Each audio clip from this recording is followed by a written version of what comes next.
And that we don't know. We don't know until it happens, but we can prepare. And at this point, now you're prepared. You have that line, that yellow line drawn on your chart. And now you're just if-then in it, right? If-then syntax. If this happens, then I look for this.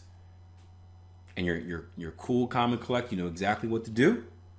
And you don't enter that panic mode. And that is trading. That is trading. Just being prepared for every situation. And then it's weird when it follows you over to your regular life.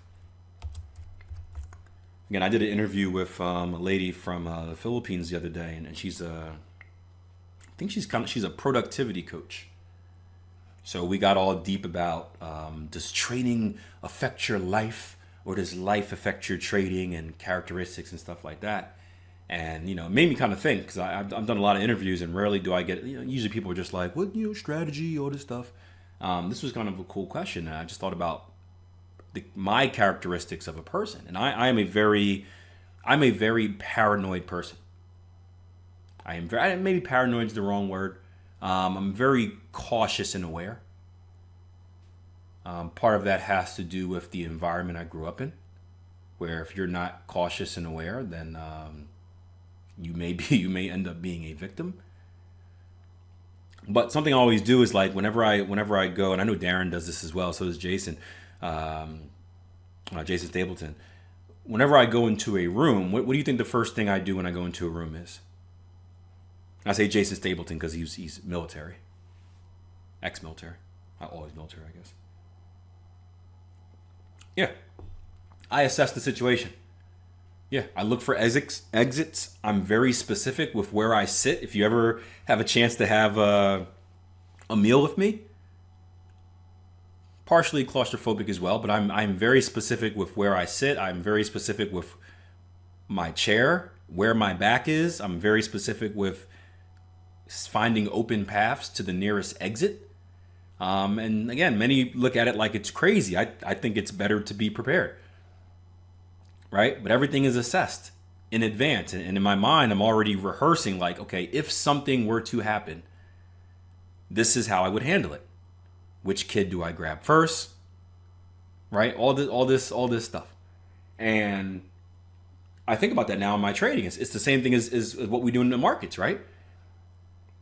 We're predictive in our analysis. We're reactive in our execution, are we not? We are predicting in advance. Right? Ale just wrote in, if that line is broken, if 121 even is broken, then we can move higher. So what he's doing is he's sitting there and assessing the situation. He says, look, we're nowhere near that level yet. But in my mind, I'm kind of visualizing, okay, but if this were to happen, how would I handle it?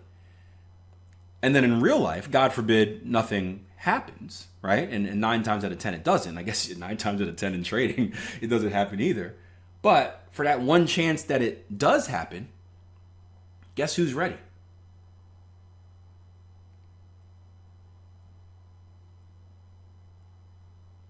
You are.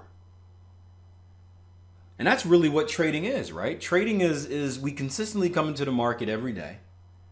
We analyze the market, we make these predictions, and I think you guys would agree, very rarely does the market do what we expect it to do. If you had to put a percentage on it, right? If you had to put a percentage on it, what percentage of what percentage of your analysis actually happens? I'm not talking about trades that you enter. I'm talking about just looking at a chart pre-market, drawing lines out, and what percentage of it happens like right away?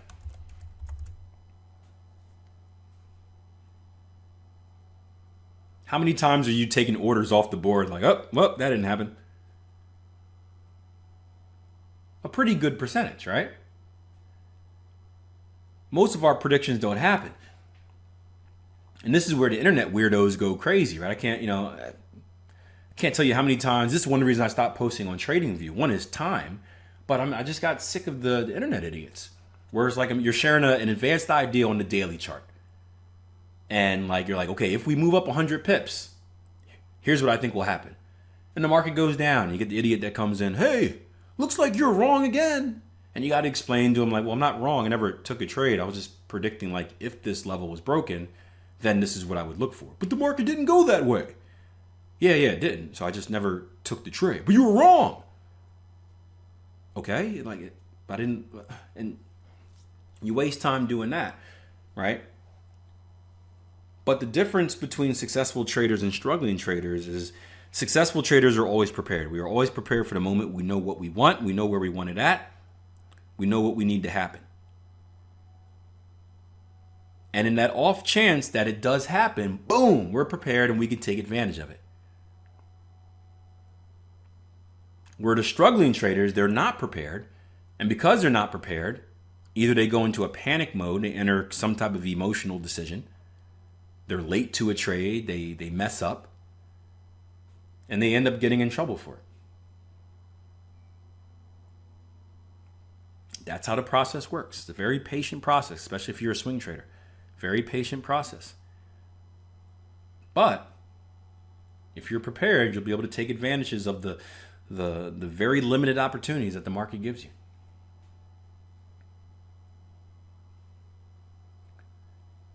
Greg says most people have no idea how the process works. They don't. They don't at all. And some people are just misinformed. That's why it's, you always hear me complaining about talking to people who are giving me these dumb questions, and I have that book that I probably will never put out, but I'm working on it. I'm acquiring information for it, the 50 dumbest trading questions I ever had. Some people are just misinformed. You don't know what you don't know. Some people are just idiots. Some people are. But you don't know until you actually talk to them. You don't know until you explain something to them, and they're like, I never heard of that before. I never heard of a stop loss. So that makes sense, though, why I should use one. Versus the people that are like, oh no, you're stupid for using a stop because your broker knows where your stops are at. So your broker's going to push the market down and take it from you. Really? So you gotta reach out to those people. It's worth it. It's worth it. No, I don't watch Big Bang Theory. I do know who Sheldon is though. He's a cool cat. All right, Euro Swiss next.